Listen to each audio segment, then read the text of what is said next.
नमस्कार दोस्तों, well startup में आपका स्वागत है। आज की इस वीडियो में हम केरला स्टेट की डेवलपमेंट मॉडल के बारे में जानेंगे। दोस्तों, केरला एक डेवलप स्टेट है। भारत में इस राज्य के विकास के जरूरी फैक्टर देखेंगे। दोस्तों, जो केरला आज हम देखते हैं, उस केरला के इतिहास में कई ऐसी चीजें हुई हैं जिनसे दोस्तों वो आज एक यूनिक स्टेट बनता है। इसके विकास में कई ऐतिहासिक फैक्टर काम करते हैं। इनको जानने से पहले इस राज्य के बारे में देखते हैं। दोस्तों, केरला राज्य भारत के दक्षिणी भाग में स्थित है, जो कि पड़ोसी राज्य तमिलनाडु और कर्नाटक से बॉर्डर शेयर करता है। ये राज्य गॉड्स ऑफ ओन कंट्री के नाम से भी जाना जाता है। इस राज्य की राजधानी तिरुवनंतपुरम है। इस राज्य में सबसे ज्यादा बोली जाने वाली भाषा मलयालम है। वहीं उसके बाद दोस्तों तमिल और अंग्रेजी बोली जाती है। चलिए दोस्तों देखते हैं केरला के डेवलपमेंट में ऐतिहासिक फैक्टर। दोस्तों, केरल राज्य एकदम दक्षिण में स्थित है। दोस्तों, दक्षिण भारत के राज्य विदेशी आक्रमणकारी, खासकर अरब मुस्लिम आक्रमणकारी से काफी हद तक बच गए थे। खासकर केरल राज्य, केरल के राजाओं ने विदेशी आक्रमणकारियों को पराजित किया। यहाँ की संस्कृति एवं अन्य विरासत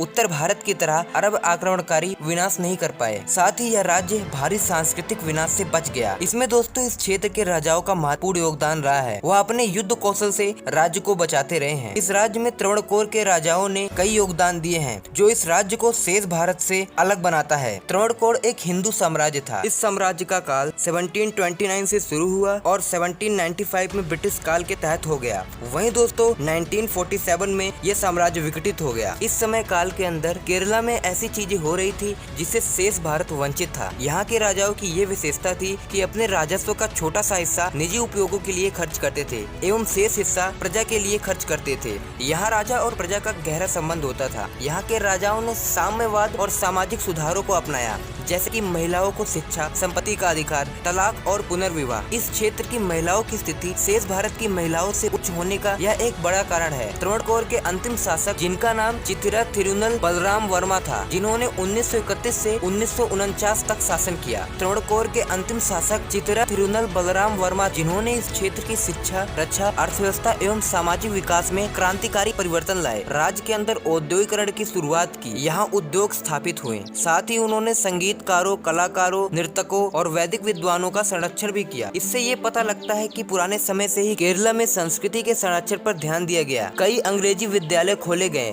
साल 1941 तक 7 arts and science college, 125 English high school, 217 English middle school और 549 मलयाली तमिल स्कूल मौजूद थे। साथ ही 122 ट्रेनिंग टेक्निकल स्कूल थे। इतने पुराने समय में इतनी अच्छी दोस्तों यहाँ पर शिक्षा व्यवस्था थी। साथ ही दोस्तों सन 1941 तक केरल राज्य की लिटरेसी रेट 41% थी, जो कि भारत के सभी राज्यों में सबसे ज्यादा थी। यहाँ का समाज शिक्षा के प्रति जागरूक रहा और उस समय काल में भारत की टोटल लिटरेसी रेट केवल 16.1% थी। दोस्तों, ये एक ऐतिहासिक कारण रहे हैं जिनसे केरल आगे रहा है। इसके अलावा दोस्तों 1957 में गैर कांग्रेसी दल सरकार बना सका। केरल में 1957 के विधानसभा चुनाव में सीपीआई और निर्दलीय गठबंधन की सरकार बनी। यहाँ साम्यवादी विचारधारा हावी है, जिसको शुरू से ही राजाओं ने एक्सेप्ट किया था। और दोस्तों ये विचारधाराएं आज तक केरल राज्य में बरकरार है। अभी भी कम्युनिस्ट पार्टी सीपीआई मार्क्सिस्ट की सरकार इस राज्य में है। दोस्तों, कम्युनिस्ट गवर्नमेंट ने इस क्षेत्र के विकास में कई योगदान दिए हैं। दोस्तों 1957 में कम्युनिस्ट गवर्नमेंट के आते ही यहाँ तेजी से विकास कार्य शुरू हो गया। यहाँ के चीफ मिनिस्टर EMS नमोडीरीपड, यानी कि दोस्तों शॉर्ट में ही इनका नाम लेंगे, EMSN के नेतृत्व में भू सुधार यानी कि लैंड रिफॉर्म पर काम हुआ, जिससे दोस्तों भूमिहीन किसानों को खेती के लिए उपयुक्त जमीन दिलाई गई। इतना ही नहीं दोस्तों, कर्ज माफी और जमींदारी ताकतों को कम किया गया। लैंड रिफॉर्म ऑर्डिनेंस पास होने से लगभग 1.5 मिलियन पुअर हाउस होल्ड्स को फायदा हुआ। वहीं दोस्तों एग्रीकल्चर से संबंधित वर्कर्स के लिए प्रोटेक्टिव लॉस इम्प्लीमेंट किए गए हैं। इसके अलावा दोस्तों एग्रीकल्चर से संबंधित वर्कर्स के लिए पेंशन की व्यवस्था की गई। वहीं दोस्तों ST/SC से संबंधित लोगों को सरकारी नौकरी में ज्यादा तनख्वाह दी गई। इसके अलावा दोस्तों इस कम्युनिस्ट गवर्नमेंट ने अपनी विचारधारा के विपरीत नेशनल और इंटरनेशनल कंपनीज को अपने क्षेत्र में उद्योग स्थापित करने के लिए प्रेरित किया। दोस्तों केरलन डेवलपमेंट मॉडल का आधार सोशल इंडिकेटर्स जैसे education, health care, high life expectancy, low infra rate, mortality rate, low birth rate से संबंधित है। दोस्तों केरला डेवलपमेंट मॉडल GDP विकास दर की बजाय इन सब चीजों पर ज्यादा फोकस करता है। राज्य की सरकार ने इन चीजों पर ज्यादा फोकस किया। दोस्तों आज की इस वीडियो में हम कुछ आंकड़े देखेंगे जो कि एजुकेशन, हेल्थ, इंफ्रास्ट्रक्चर, पॉवर्टी से संबंधित हैं। दोस्तों बात करें केरला के एजुकेशन इंडेक्स की, तो यहाँ पर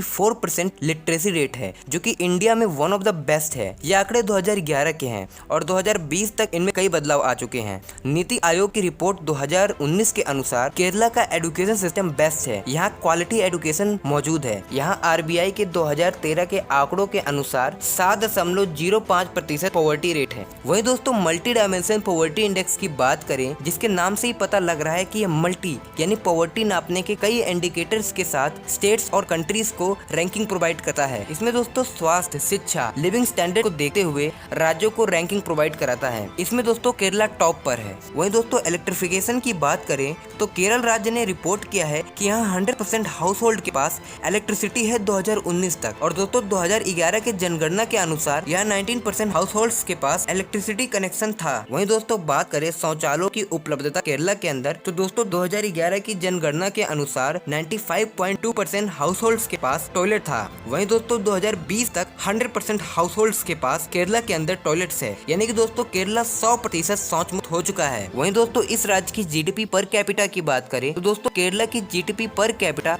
$3,200 है, यानी कि 2,25,484 रुपए। वहीं दोस्तों जीडीपी पर कैपिटा की लिस्ट में केरला नंबर 6 पे आता है। केरला की पॉपुलेशन 3.48 करोड़ है, जो कि 2011 के आंकड़ों के अनुसार है। राज्य की जीडीपी 130 बिलियन है। इस मामले में ये 11वें नंबर पर है। तो दोस्तों स्टेट की सेक्स रेशो की बात करें तो दोस्तों 1000 पुरुषों पर यहाँ 1084 महिलाएं हैं, जो कि 2011 के आंकड़ों के अनुसार है, जो कि दोस्तों काफी राज्यों से बेहतर है। इसके अलावा दोस्तों यहाँ 90% पॉपुलेशन के पास अपना घर है और 7% पॉपुलेशन रेंट पर रहती है। अगेन दोस्तों ये आंकड़े 2011 के हैं। वही दोस्तों अनएम्प्लॉयमेंट रेट की बात करें तो दोस्तों 2017 से 2018 में बेरोजगारी दर 13.9% थी। वहीं दोस्तों ईज ऑफ डूइंग बिजनेस की बात करें तो 2017 के आंकड़ों के अनुसार ये आंकड़े आरबीआई द्वारा निश्चित किए गए हैं। 44.82 के स्कोर के साथ केरला राज्य 21वें स्थान पर था। इस राज्य में एफडीआई बहुत कम आता है। यह राज्य इस मामले में कई राज्यों से पिछड़ा है। वहीं दोस्तों ईज ऑफ डूइंग बिजनेस के मामले में असम, उत्तर प्रदेश, बिहार ने तेजी से ग्रोथ हासिल की है। वहीं दोस्तों बात करें एचडीआई की यानी कि ह्यूमन डेवलपिंग इंडेक्स की तो 2018 के आंकड़ों के अनुसार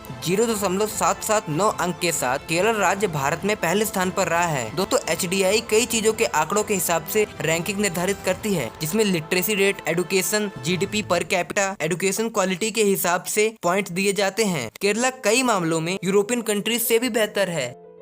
दोस्तों बात करें शिशु मृत्यु दर की तो यहाँ 1000 बच्चों में केवल 7 बच्चों की मौत होती है, जबकि भारत में 1000 बच्चों में 32 बच्चों की मौत होती है। वहीं दोस्तों बात करें फर्टिलिटी रेट केरला के अंदर तो केरला की फर्टिलिटी रेट 1.7% है, जो कि दोस्तों 2017 के आंकड़ों के हिसाब से है। वहीं दोस्तों बात करें लाइफ एक्सपेक्टेंसी की तो वर्ल्ड बैंक के 2017 के आंकड़ों के अनुसार भारत की लाइफ एक्सपेक्टेंसी 69.16 साल है। वहीं दोस्तों केरला की 74.9 साल है, यानी कि दोस्तों औसतन केरला में एक व्यक्ति ज्यादा जीता है। चलिए दोस्तों बात करते हैं केरला के अंदर हेल्थ केयर की। दोस्तों केरला की गवर्नमेंट ने 1956 से 1918 के समय काल तक हेल्थ केयर के इंफ्रास्ट्रक्चर और हेल्थ से संबंधित फैसिलिटीज पर बहुत ज्यादा इन्वेस्टमेंट किया। केरला लगभग 5% अपनी जीडीपी का हेल्थ सेक्टर पर खर्च करता है, जबकि भारत केवल 1.2% ही जीडीपी का हेल्थ केयर पर खर्च करता है। वहीं दोस्तों नीति आयोग की हेल्थ इंडेक्स में केरला टॉपर है। इस इंडेक्स में 23 इंडिकेटर्स को ध्यान में रखकर रैंकिंग दी गई है, जिसमें दोस्तों mortality rate, total fertility rate, sex ratio को प्राथमिकता दी गई है। चलिए दोस्तों बात करते हैं इकोनॉमी ऑफ केरला की। केरला की इकोनॉमी में 11% एग्रीकल्चर, 25% इंडस्ट्रीज, 64% सर्विस योगदान देती है। यहाँ की इकोनॉमी इन सेक्टर पर निर्भर है, जिसमें macro economic trends, agriculture and life stock, alcohol, chemical industries, tourism, oil refining, foreign remittance, ship building, health industry in सबसे संबंधित है। दोस्तों 2.5 मिलियन केरलाइट्स अरब देशों में रहते हैं। ये आंकड़े 2008 के हैं। इन आंकड़ों में दोस्तों परिवर्तन भी हो चुका होगा। 2017 के आंकड़ों के अनुसार इन प्रवासियों ने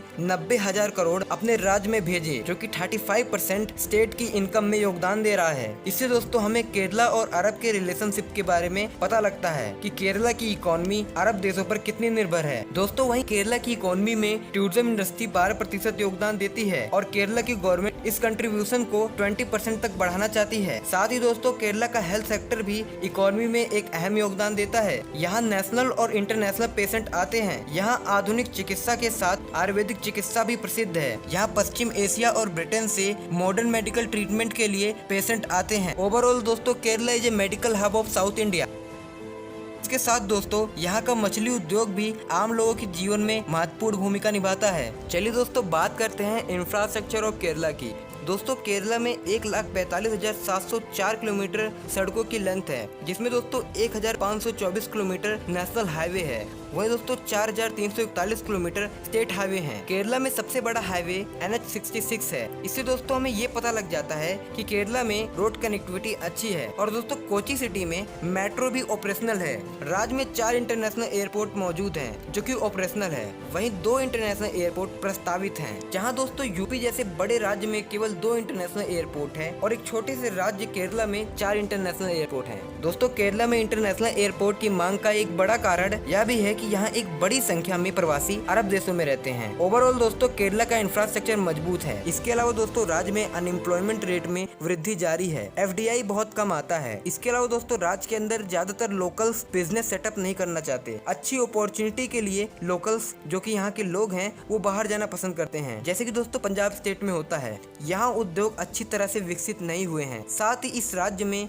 कई कट्टर रिलीजन ग्रुप एक्टिव हैं, जिससे दोस्तों इस राज्य में धार्मिक तनाव शुरू हो चुका है। और दोस्तों मीडिया रिपोर्ट्स के हिसाब से बहुत सारे रेडिकल ग्रुप्स हैं केरला के अंदर जिनको अरब द्वारा फंड किया जा रहा है। धीरे धीरे केरला में धार्मिक भाईचारे में खटास आ रही है, लेकिन इन सब के बावजूद इस राज्य ने बहुत कुछ हासिल किया है, जिससे कई राज्य प्रेरणा ले सकते हैं। मैं ये नहीं कह रहा कि यूपी बिहार जैसे राज्यों में ये मॉडल एप्लीकेबल होगा, क्योंकि वहाँ की कंडीशन काफी अलग है। परंतु दोस्तों इस केरला डेवलपिंग मॉडल से काफी कुछ सीखा जा सकता है। वही दोस्तों अगर आपको वीडियो पसंद आती है तो वीडियो को लाइक करें, चैनल को सब्सक्राइब करें। धन्यवाद आपका इस वीडियो को देखने के लिए।